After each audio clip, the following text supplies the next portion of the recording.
Halo traders, assalamualaikum warahmatullahi wabarakatuh dan selamat siang buat teman-teman semua. Kembali lagi ke channel seputar forex bersama saya Rizky Rosadi. Di video kita kali ini kita akan bahas analisa lagi dan pasangan mata uang yang akan kita analisa yaitu Euro versus Japanese Yen atau disingkat EUR JPY. Namun sebelum lebih lanjut jangan lupa klik subscribe dan nyalakan lonceng notifikasinya agar tidak ketinggalan konten-konten terbaru dari kami.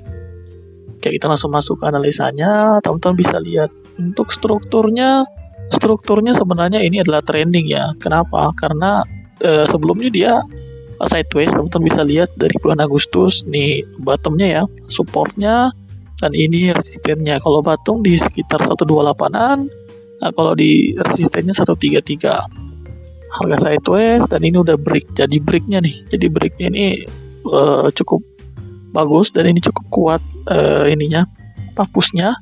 Dan kita akan tunggu dia pullback ke area supply ini. Saya tanda ini candle yang hijau ini di harga 127.30 dan sampai 128.77. Nah, jadi kita belum ada posisi, kita tunggu sampai ke area harga menguji sampai ke area supply ini.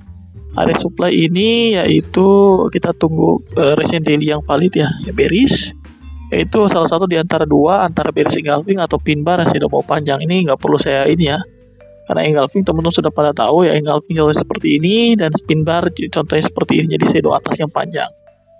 Nah sekarang kita coba lihat ya gimana sih skemanya kalau di time frame H4 nya seperti apa.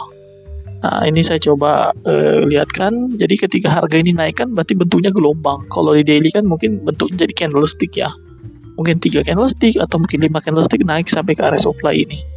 Nah, jadi ketika di H4 kita buka itu bukan candlesticknya kita lihat, tapi lebih ke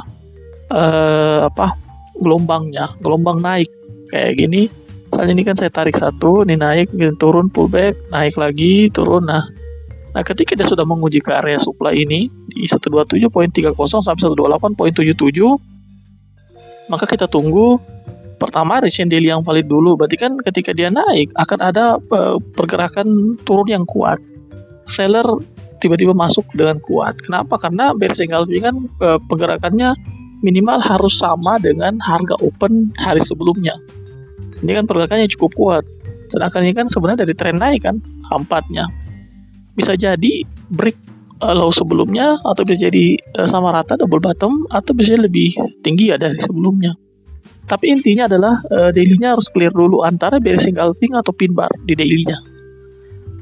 Jadi kita masuk misalnya bearish engulfing, dia pullback. Nah kita masuk sebenarnya di sini di lower high-nya. Kalau saya kasih ini di lower high-nya. Jadi kita masuk di lower high dan stop loss-nya juga nggak terlalu jauh, nggak usah sampai di atas sekali. Kita masuk menggunakan candlestick H4-nya saja, jadi lower high-nya. Dan ini kita pun targetnya mungkin nggak sampai di sini, mungkin sampai di sini ya 1/2. Kita nggak perlu terlalu panjang, mungkin sampai di sini saja. Jadi yang pertama kita tunggu recent daily yang valid, jadi biarkan harga naik dulu sampai ke atas, membentuk recent daily yang valid di area supply yang kita udah siapkan. Baru besoknya kita bisa setelah pullback kita bisa entry dengan menggunakan konfirmasi H4. Konfirmasi H4-nya pola kecilnya seperti apa ini. Jadi ini 2 langkah ya. Jadi ini dulu, daily-nya clear dulu, baru ke H4-nya. Kenapa? Karena kalau kita langsung masuk ke H4, ini kalau terbentuk konfirmasi H4 di sini belum tentu harganya langsung turun. Karena itu kan baru pullback di H4-nya. Trennya itu masih naik. Tapi kalau daily-nya ada bearish engulfing atau pin bar, kemungkinan besar trennya udah berubah. Apalagi kalau engulfing lebih valid sih, lebih bagus dibandingkan pin bar. Lebih clear gitu kita ngelihat. Nah, terus ada 3 poin juga yang selalu saya sampaikan. Yang pertama itu yang sabar ya, nunggu konfirmasi. Jadi 2 langkah ini terbentuk di sini setelah nguji area supply ini. Yang kedua, gunakan money management yang baik. Sarankan 1-2% risiko per transaksi. Dan yang terakhir untuk emergency exit ya. Emergency exit kita sebenarnya untuk mengamankan posisi. Tujuannya untuk itu. Nah, kalau kita sudah melihat 2 langkah ini terpenuhi, kita entry sell misalnya di sini, stop loss misalnya 30-40 pip, TP-nya misalnya 1/1 ya, TP 1/2, TP 2. Idealnya harga langsung kena TP 1 dan TP 2 di hari yang sama. Paling lama 2 hari. Tapi kalau misalnya nggak jadi, harga langsung kena stop loss ya udah di hari yang sama. nggak lama gitu. Tapi kalau misalnya selama 2 hari harga nggak kena stop loss juga, nggak kena TP juga, harga malah sideways, maka ini kemungkinan besar kita akan close. Nah, ini dengan atas nama emergency exit. Kenapa? Karena kalau ini benar-benar clear 2 langkah ini, maka harga seharusnya harus lanjut, langsung turun, bukan dia sideways.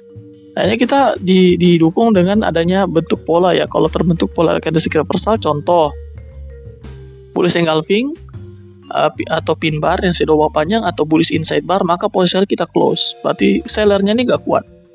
Di buyernya masih ingin nge-push lebih tinggi lagi. Bisa jadi kena stop loss sih. Jadi kita lebih baik keluar.